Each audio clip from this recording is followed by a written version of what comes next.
Serial Parineeti भैया, यहाँ पर कहानी के साथ साथ ना इमोशंस भी रिपीट पर चल रहे हैं। क्या है कि भैया प्रीत जो है वो खफा हो गई है क्योंकि सगाई कर रहा है आदित्य निशा के साथ, डिस्पाइट द फैक्ट कि प्यार तो वो प्रीत के साथ करता है, क्योंकि कहानी लिखने वालों ने रिपीट मोड पे उनके पूर्वजों की कहानी यानी कि पेरेंट्स की कहानी बच्चों को दे दी एज अ गिफ्ट।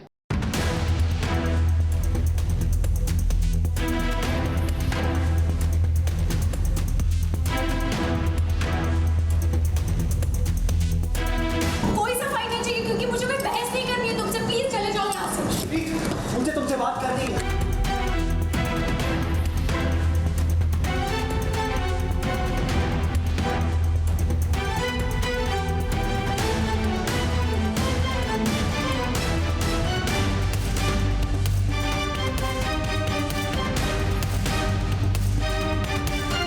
मैंने कहा ना चले जाओ, मुझे तुमसे कोई बात नहीं करनी है। मैंने कहा ना कि तुम यहाँ आओ प्लीज, मुझे तुमसे बात करनी है प्लीज। इश्क में जब धोखा मिलता है तब सारे ख्वाब सारे अरमान बिखर जाते हैं। दिल इस कदर रोना शुरू करता है कि आंखें भी उन आंसुओं को नहीं रोक पाती। आज वही कुछ हुआ है प्रीत के साथ, क्योंकि उसे धोखा किसी और ने नहीं बल्कि उसने दिया है जिसके साथ वो 7 जन्म बिताना चाहती थी।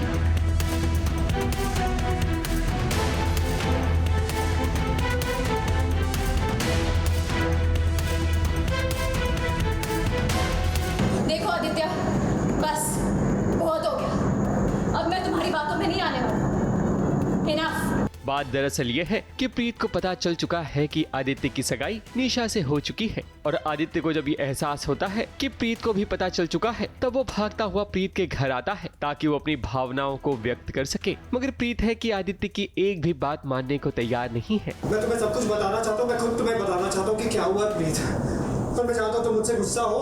तुम्हारा गुस्सा होना बिल्कुल बनता है, मैं सब कुछ समझ रहा हूँ। क्या समझ रहे हो? अरे वो सारे लोग कैसे समझ रहे हैं इस सगाई को। बस करो आदित्य, बस करो। कितना झूठ बोलोगे तुम? देखो मैं तुम्हें बोल रही हूँ ना, मुझे कोई सफाई मत दो, कोई सफाई नहीं चाहिए, क्योंकि मुझे कोई बहस नहीं करनी है तुमसे। प्लीज चले जाओ यहाँ से। मुझे तुमसे बात करनी है। आदित्य उसे समझाना चाहता है कि उसके जीवन में कोई और लड़की नहीं चाहिए, उसे बस प्रीत के साथ रहना है। मगर प्रीत ने सगाई की अंगूठी को जब से देखा है तो भला इतनी आसानी से कैसे मान ले कि आदित्य सच बोल रहा है। मेरी बात सुन ही नहीं रही हो। बोला ना बहुत हो गया, मुझे तुम्हारी बातें सुननी ही नहीं है। हमारे बीच में जो कुछ भी था ना सब कुछ खत्म हो गया, इसलिए तुम भी चले जाओ यहाँ से। कैसे खत्म हो गया? कैसे सब कुछ खत्म हो गया बताओ? हालांकि आदित्य अपनी उंगली से अंगूठी उतार कर फेंक देता है, मगर प्रीत फिर भी उसका यकीन नहीं करती। बातों का सिलसिला खत्म हो इसलिए प्रीत आदित्य के मुंह पर ही दरवाजा बंद कर देती है, मगर आदित्य का दिल नहीं मानता। वो अपनी पूरी कोशिश करता है कि किसी भी तरह प्रीत को मना ले। प्लीज ऐसे मत जाओ। प्लीज मेरी बात सुनो, सुन तो लो कि मैं क्या कहना चाहता हूँ। ऐसे दूर मत करो खुद से, प्लीज।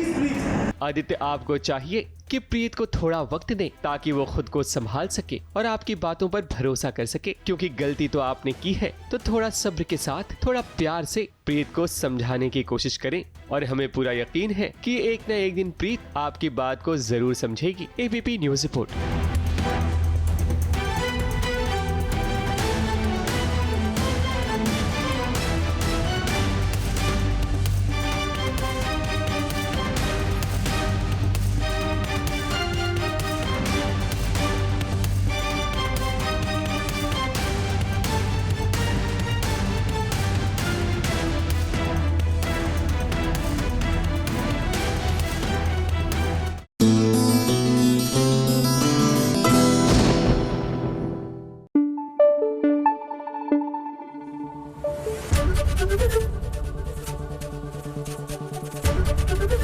एबीपी न्यूज आपको रखे आगे।